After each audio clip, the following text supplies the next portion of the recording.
morning, guys. It is the second weekend of Missouri turkey season, and I'm finally up here at the farm to try to bust a bird. Dad and I are gonna set out this morning in search of a big old tom.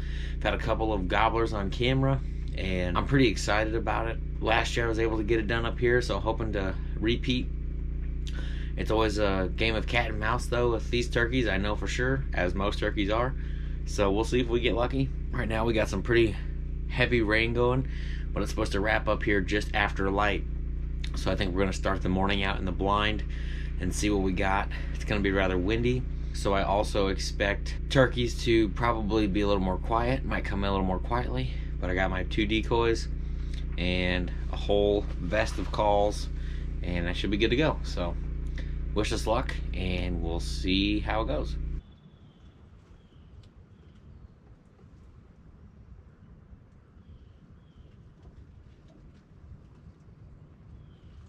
Dad and I decided to go our separate ways. He went up to the tripod food plot, and I went ahead to chase a gobble that I heard down in the bottoms. And lo and behold, as I was walking through the woods, I could hear the turkey gobble, and he was right across from me. So I immediately ducked and found the quickest tree and tried to do some calls to him real quick so I wouldn't spook him off to see if he'd come into the woods. Problem was, there's a big creek between me and him, so I didn't think that he would come. Eventually, I made my way down into the field I was trying to get to. And when I first got there, I noticed there was 2 jakes in the field. They just kind of kept doing their thing and scurried off. But eventually, a coyote ran by, and they ended up flying off anyway. So I was like, well, great. There goes 2 birds.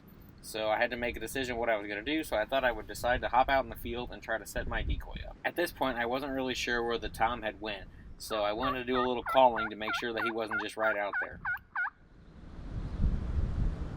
As stealthy as I possibly could, I snuck out to the first little ridge, about 30 yards out from the spot I was going to sit, to place my decoys in hopes that the coyote didn't scare everything off too bad.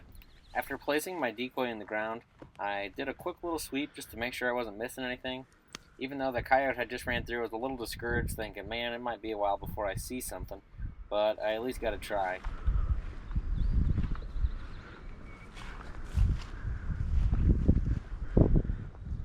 I went to my little spot in the tree, turned around, sat down, and started to wait patiently.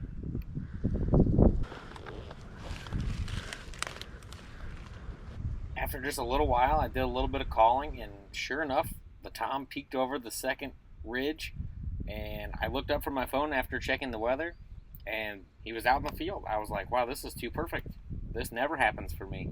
The tom slowly worked its way down the far ridge, and it took 3 to 5 minutes for him to walk all the way, but he didn't come straight in. He ends up walking down that second ridge all the way down to where you see in the lens of like the cedar tree.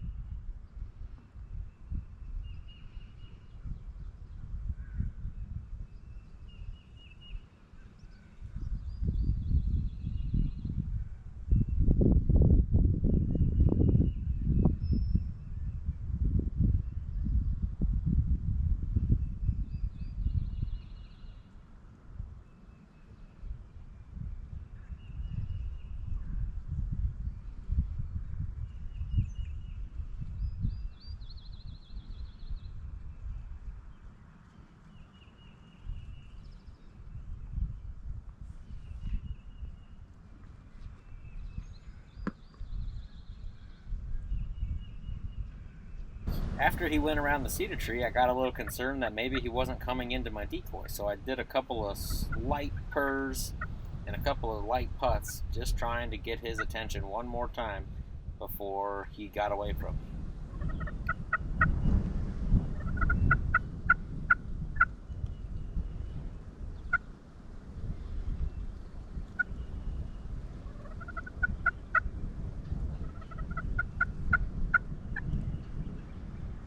And after about 5 minutes, you'll notice if you look real closely, next to the cedar tree, he starts to come into the frame. He started coming into the decoy. All I had to do was be patient and wait for him to give me a shot.